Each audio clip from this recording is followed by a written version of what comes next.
نبی پاک علیہ الصلوۃ والسلام فرماتے ہیں 4 باتیں جس میں ہوں وہ پکا منافق ہے، اور جس میں ایک بات ہو اس میں نفاق کی ایک خصلت ہوگی، یہاں تک کہ وہ چھوڑ دے۔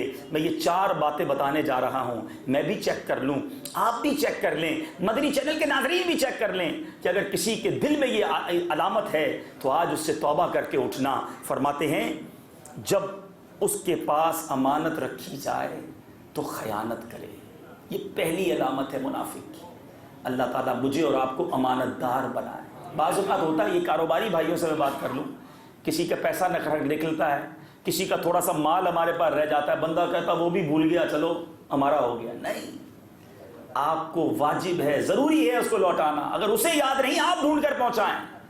امانت رکھے اور اس میں خیانت کرے، یہ منافق کی پہلی علامت۔ پھر فرمایا جب بات کرے تو جھوٹ بولے، جھوٹ چھوڑ دیجئے، بات بات پر جھوٹ نہ بولیے۔ اگر کوئی امپلائی بیٹھے ہیں، دیر ہو جاتی ہے گھر پہ آفس آنے پہ، بچے بیٹھے ہیں اسکول جانے میں، قاری صاحب کے پاس جانے میں دیر ہو جاتی ہے، کہاں رہ گئے تھے؟ وہ ٹریفک جام تھا۔ یہ نہیں کہیں گے میں گھر سے دیر سے نکلا تھا، طبیعت ٹھیک نہیں تھی، رات ابو کی طبیعت خراب تھی۔ بعض اوقات تو جھوٹ جو ہے نا اتنی بری آفت ہے کہ جھوٹ بول کے یاد رکھنا پڑتا ہے، سچ بول کر یاد نہیں رکھنا پڑتا۔ جھوٹ ہمیشہ آپ کو پریشان رکھے گا، یہ ایسی خصلت ہے کہ جھوٹا بے چین رہتا ہے، پریشان۔ آپ کو جو بڑا پریشان نظر آئے نا، میں نہیں کہتا وہ جھوٹا، وہ خود دیکھ لے وہ کیوں پریشان ہے، کیونکہ اس کو بہت سارے جھوٹ سنبھالنے ہیں۔ فار ایگزامپل، کسی شخص کو آپ کو نہیں بتانا کہ میں تلک چاڑی میں رہتا ہوں، آپ شاید کسی غریب علاقے کا نام نہیں لینا چاہتے، کدھر رہتے ہو؟ میں ڈیفینس میں رہتا ہوں۔ اچھا بھائی، آپ زندگی بھر یاد رکھنا ہے میں نے اس کو ڈیفینس کا پتہ بتایا ہے، کبھی نیند سے اٹھا کے پوچھ لے تو حقیقت نہ نکل آئے۔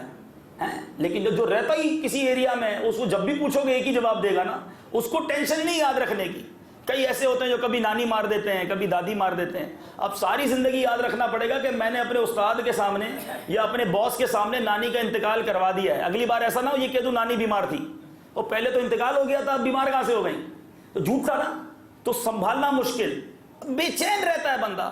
تو منافق کی دوسری علامت بات کرے تو جھوٹ بولے۔ تیسری بات فرمایا جب وعدہ کرے تو پورا نہ کرے۔ اور اب چوتھی علامت فرمایا جب جھگڑا کرے تو گالی دے۔